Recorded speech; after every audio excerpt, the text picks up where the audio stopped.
Welcome to Dharani Karthik vlog. Pooja vessel washing வந்து எவ்வளோ ஈஸியாக இந்த ஒரு பொருளை வச்சு ரொம்ப ஈஸியாக நம்ம பண்ணிடலாம். நான் முதல்ல வந்து பீதாம்பரி யூஸ் பண்ணிகிட்டு இருந்தேன். அது வந்து கையில் ரொம்ப ரேஷஸ்ஸு அந்த மாதிரிலாம் ஆச்சு. இப்போ வந்து இந்த ஒரு பொருள் போடுறங்காட்டிக்கு ஈஸியாக நம்ம வாஷ் பண்ணிடலாம். கையில் எந்த ஒரு ரேஷஸுமே வராது. அதனால் நம்மளுக்கு ரொம்ப டைம் எடுக்கும் அப்படிங்கிறது இல்லை. அது என்னன்னு இந்த வீடியோவில் பார்க்கலாம் வாங்க. பூஜா வெசல்ஸ் எல்லாம் எடுத்து நான் தண்ணியில் போட்டுக்கிறேன். எண்ணெய் பிசுப்பு இருந்தால் அந்த எண்ணெயை தொடச்சிட்டு போட்டுக்கிறேன். அரிசியை தனியாகவும் அதுக்கு மேலே வச்சுருப்போம் இல்லைங்க, அந்த நாணயத்தை தனி உண்டியலில் போட்டு வைக்கிறேன். இந்த உண்டியலில் வந்து நாங்கள் என்ன பண்ணுவோன்னா, கோயிலுக்கு ஏதாவது போகும்போது அங்கே அன்னதானத்துக்கோ இல்லை வந்து ஏதாவது ஒரு நம்ம தானம் செய்கிறதுக்கோ அதுக்கு நான் இந்த உண்டியலில் இருக்கிற காசை பயன்படுத்திக்குவேன். அரிசியை எண்ணெய் கலக்காமல் இருந்தால் அந்த அரிசியை வந்து நம்ம சாப்பாடு கூடயே மிக்ஸ் பண்ணிக்குவேன். அப்படி இல்லை எண்ணெய் கலந்துருந்ததுன்னா அது கால் தடாத படமாக பார்த்து அந்த அரிசியை போட்டுருவேன். எங்கிட்ட ரேக்கு வந்து ரொம்ப சின்ன ரேக்கு, 2 ரேக்கு தான் இருக்கும்.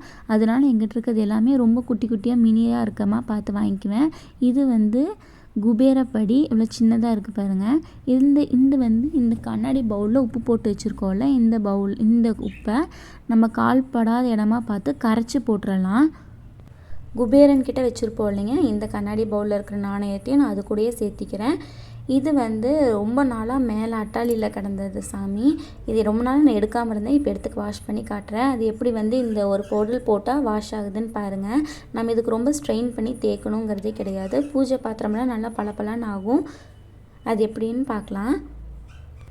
இது வந்து லெமன் சால்ட், எல்லா மளிகை கடையிலையும் கிடைக்கும். இது வந்து 150 கிராம் 30 ரூபான்னு சொல்லி வாங்கிட்டு வந்தேன். இது வந்து ரேட்டு கூட எனக்கு ரொம்ப அஃபோர்டபுளாக இருந்தது. இந்த மாதிரி தண்ணி பாத்திரம் முழுங்குற அளவுக்கு தண்ணி ஊற்றிட்டு இதில் ஒரு 2 ஸ்பூன் அந்த அளவுக்கு போட்டுக்கோங்க. இது வந்து கையில் எந்த ரேஷஸும் ஏற்படுத்தலை. போட்டுட்டு ஒரு 20 மினிட்ஸ் பக்கம் மூடி போட்டு இல்லாட்டி அப்படியே வச்சு ஒரு 20 மினிட்ஸ் அப்படியே விட்டுருங்க. அதுக்கப்புறம் நம்ம இதை ஓப்பன் பண்ணிவிட்டு பார்த்தோம்னாலே அது நல்லா கொஞ்சம் இந்த எண்ணெய் பிசுப்பெல்லாம் போயிருக்கும்.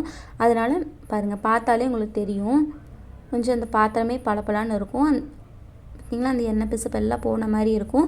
இது லைட்டாக நம்ம ப்ரஷ்ஷு வச்சு நம்ம எப்போவுமே யூஸ் பண்ணுவோம்ல, அந்த ப்ரஷ்ஷு வச்சு தேய்ச்சோம்னா எல்லாமே கம்ப்ளீட்டாக வந்துடும்.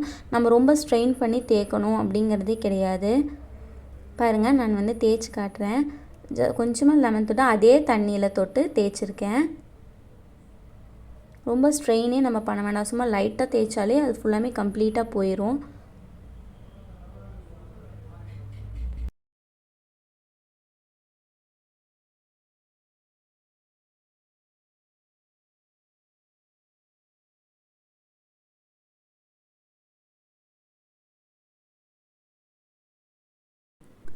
வெள்ளி விநாயகர் முதல்ல வந்து ரொம்ப கருப்பாக இருந்தது. இப்போ எவ்வளோ வெள்ளையாச்சு. இது வந்து அப்போ நான் காட்டினேன்னா மேலே அட்டாலேருந்து எடுத்துனேன். அது லைட்டாக ஒரே ஒரு தான் தேய்ச்சேன்.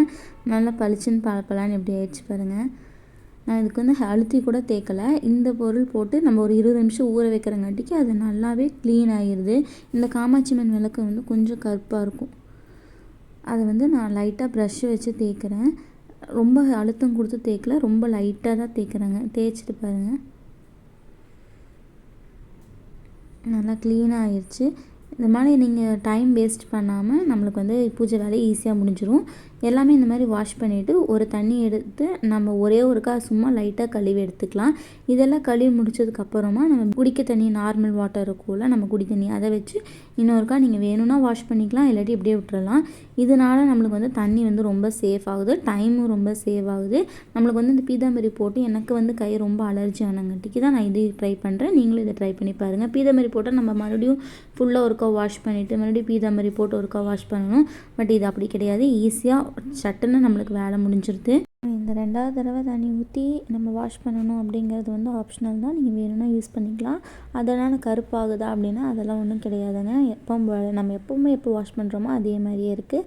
நல்லா வாஷ் பண்ணிவிட்டு நல்லா ஒரு காட்டன் துணி வச்சு எல்லாத்தையும் நல்லா க்ளீனாக துடைச்சிக்கோங்க. மஞ்சள் குங்குமம் வைக்கும்போது நல்லா கொஞ்சம் பளிச்சுன்னு தெரியும். நான் வந்து இந்த வாரம் இன்றைக்கி க்ளீன் பண்ணிட்டேன் அப்படின்னா இனி என் ஹஸ்பண்ட் வந்து மலைக்கு போயிட்டு வரைக்கும் நான் இனி வாஷ் பண்ண மாட்டேன். மலைக்கு போயிட்டு வந்ததுக்கப்புறமா தான் பொங்கலெல்லாம் வச்சதுக்கப்புறமா தான் இன்னொருக்கா வாஷ் பண்ணுவேன். அது வரைக்கும் நான் வாஷே பண்ண மாட்டேன். இது வந்து பார்த்திங்கன்னா இந்த நம்ம பூஜை அறையில் வந்து இந்த மாதிரி வைக்கிறது ரொம்ப மங்களகரமான விஷயம். இது வந்து அந்த சில்வர்லேயே இன்னொரு டைப் ஆஃப் சில்வர் இருக்கும்ல, அந்த சில்வரு. இது வந்து மஞ்சள், குங்குமம், பச்சை கற்பூரம், அதுக்கப்புறம் கொஞ்சம் வந்து நட்ஸ் போட்டு வச்சுருக்கேன். இது எப்போவுமே அப்படியே இருக்கும். நான் வந்து நம்ம ஆலாத்தி கரைப்போம் பார்த்தியா, சாமிக்கு வாரம் ஒரு நாள் ஆராத்தி எடுப்போம் இல்லைங்க, அது கூட மிக்ஸ் பண்ணிடுவேன். அப்புறம் அந்த நட்ஸை வந்து குழந்தைக்கு சாப்பிட கொடுத்துருவேன். இப்போது வீட்டில் வந்து மாலை போட்டிருக்கங்காட்டிக்கு நான் ஆலாத்தி கரைக்கிறது இல்லைங்க. அதே மாதிரி வீட்டில் மாலை போட்டிருந்தாங்கன்னா அவங்க வந்து குழந்தைங்களுக்கு வந்து சுற்றியும் போட மாட்டாங்க. அதனால நானும் வந்து தம்பிக்கு வந்து சுற்றி போட மாட்டேன். சாமிகளுக்கு வந்து ஆலாத்தி கரைச்சி எடுக்க மாட்டேன். உப்பு வந்து இப்போ வந்து என்ன செய்கிறேன்னா, உப்பு கூடையே வந்து இதையும் போட்டு நான் மிக்ஸ் பண்ணி கீழே கால்படாத இடமா பார்த்து ஊற்றிடுறேன். இப்போ வந்து நம்ம பொட்டு வைக்கிறோம்ல, சாமிக்கு பொட்டு வைக்கும் போது நான் விளக்கு தூள் எப்படி செய்கிறது அப்படின்னு சொல்லி ஒரு ஷார்ட்ஸ் வீடியோ போட்டிருந்தேன். அந்த பொடியும் கொஞ்சம் மிக்ஸ் பண்ணிவிட்டு அதோடு சேர்த்து வச்சா நல்லா கமகமன்னு வாசனையாக இருக்கும். இந்த ஒரு பாசிட்டிவ் எனர்ஜி வந்து நம்ம பூஜை ரூம் ஃபுல்லாக சுற்றி இருக்கிற மாதிரி இருக்கும். இன்னொரு நம்ம பொட்டு வைக்கும்போது காமாட்சி அம்மன் விளக்குக்கெல்லாம் பொட்டு வைப்போம் இல்லைங்க, அப்போ வந்து காமாட்சி அம்மன் கழுத்தில் வந்து அந்த மாங்கல்யம்னு ஒன்று இருக்கும். அதை நல்லா உத்து பார்த்திங்கன்னா தெரியும். இதில் தெரியுது பாருங்கள். அந்த இடத்துலையும் ஒரு பொட்டு வைக்கணும். அம்மன் வந்து அம்மன்னாலே வந்து கழுத்தில் வந்து மாங்கல்யம் இருக்கும். அதே மாதிரி நீங்கள் உங்கள் விளக்கில் பாருங்கள், அது எந்த விளக்காக இருந்தாலும் சரி, காமாட்சி அம்மன் விளக்காக இருந்தாலும் சரி, இல்லை கஜேந்திரன் வச்சு அந்த யானை வச்சு இருக்கும் பார்த்திங்களா, அந்த விளக்காக இருந்தாலும் சரி, எல்லா விளக்குலேயுமே வந்து அந்த காமாட்சி அம்மன் அந்த அம்மன் கழுத்தில் ஒரு தாலி இருக்கும். அந்த தாலிக்கும் மறக்காமல் பொட்டு வச்சுருங்க, மறந்துடாதீங்க. இது வரைக்கும் செய்யாமல் இருந்தீங்கன்னா இனிமேல் பாருங்கள், அதை நான் உங்களுக்கு பார்த்தாலே நல்லாவே தெரியும். நல்லா அப்படியே எல்லா இடமும் பொட்டு வச்சதுக்கப்புறம் பாருங்கள், விளக்கு அப்படியே ஒரு மங்களகரமாக இருக்கும் பாருங்கள். அதே மாதிரி விளக்குக்கு பொட்டு வைக்கும்போது ஒத்தப்படையில் இருக்கிற மாதிரி பாருங்கள், ரெட்டைப்படை இல்லாமல், அதாவது 2, 4 அந்த மாதிரி இல்லாமல் 7, 9, 11, 13 அந்த மாதிரி எண்ணிக்கையில் வச்சுக்கோங்க. நான் இப்போ விளக்குக்கு முழுசும் மஞ்சள் குங்குமம் வச்சுட்டேன். விளக்கு எப்படி இருக்குதுன்னு சொல்லி கமெண்ட்டில் சொல்லுங்கள். இதில் ஏதாவது தப்பு இருந்ததுனாலும் கமெண்ட்டில் சொல்லுங்கள்.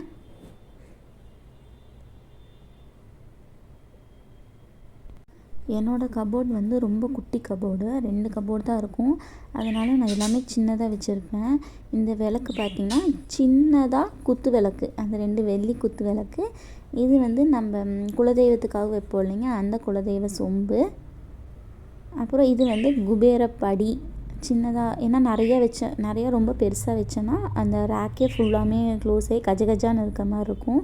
அதனால் ரொம்ப குட்டி குட்டியாக வாங்கி வச்சுருக்கேன். இதெல்லாம் எப்படி இருக்குன்னு கமெண்ட்டில் சொல்லுங்கள்.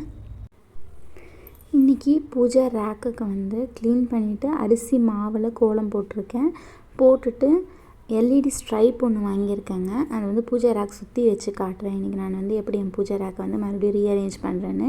எல்லாம் போட்டு வச்சு ரெடியாக இருக்குது. இதெல்லாம் கொஞ்சம் காயட்டும். அதுக்குள்ளே இந்த எல்இடி ஸ்ட்ரைப்பை வந்து ஒட்ட வச்சிடலாம். ஃபஸ்ட்டு எனக்கு இது எப்படி ஒட்ட வைக்கிறதுனே தெரியல. அப்புறம் கொஞ்சம் யூடியூப் பார்த்து, அப்புறம் ரொம்ப நேரம் ஒரு கிட்டத்தட்ட எனக்கு இது ஒட்டுறக்கு வந்து ஒரு 1/2 அன் ஹவருக்கு மேலேயே ஆச்சு. எப்படி எனக்கு ஒட்டுறதுன்னு தெரியல. அது கரெக்டான ஃபினிஷிங் வரலை.